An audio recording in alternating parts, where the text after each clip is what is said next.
Hello everyone, today in this video I will show you how to turn on or turn off email notifications in iPhone 16 Pro Max. So first of all, before watching this video, don't forget to subscribe the channel and also press the bell icon. So let's start the video. First of all, open Mail app and click on all inboxes and Gmail and iCloud, and simply click on all inboxes.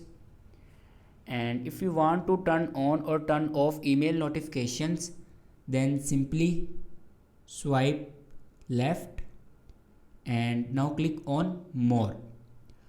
After clicking on more, scroll down and you can see the option notify me.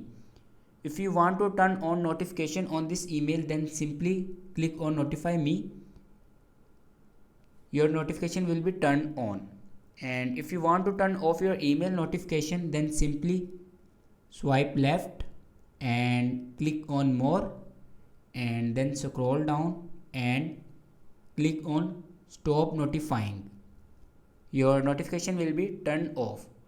So this is the way to turn on or turn off email notifications in iPhone 16 Pro Max. Thanks for watching this video.